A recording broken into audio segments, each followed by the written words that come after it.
All right. With elementary kids, sometimes you have to be very overt about what exactly you want them to do in a particular doc or particular assignment. So I wanted to show you some tricks that I've used teaching online with my summer school, and what some that I'm seeing. This is actually a teacher out of Brighton that might help you out a little bit. So this is an assignment from summer school, wildlife, fun course. And the first time I did this up, I made a table in my Google Doc, so it was kind of like question, answer, question, answer.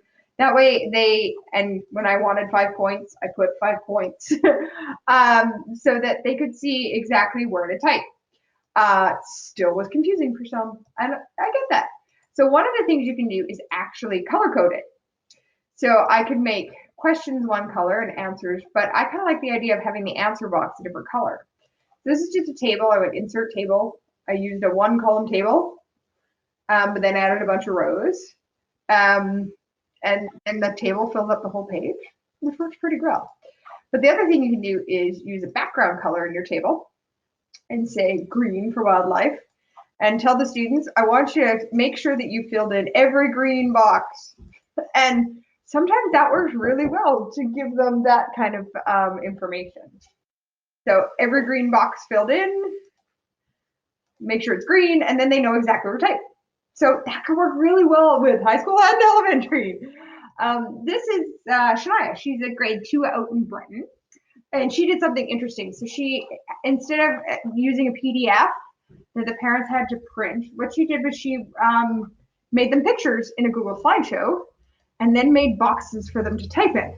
So, and notice they're the size of paper, because slides are generally the other direction, right?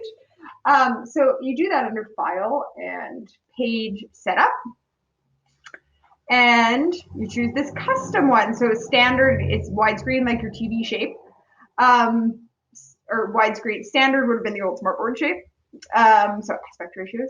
If you go custom and then go 8.5 by 11, like the size of paper, it all of a sudden changes it to like storybook shape. Brilliance, absolute brilliance. And so you can see here she's got some different work, and she created text boxes. So using this little T, and you just draw a box, and then you can type in, click here to type. And students figure it out pretty quick. I like this date, name even has a box to type in. Remember to put your name on it. You can do color coding with this as well if you wanted to. So you could say, click here to type, and I can see where you want it, might leave it transparent so that there's lines. But some kids are that, but it doesn't quite line up on the lines. You know how kids are. So you can make it yellow and say, type in the yellow box. You could also hit this custom button and say yellow, but also crank down the transparency.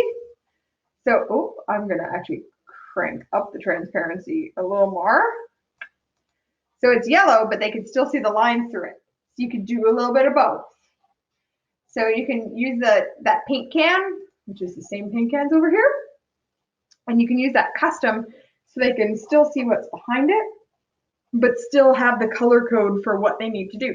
So just a little bit of just some tips on using different styles of docs, whether it's a doc or slides. And thank you, Shania, for sharing your examples.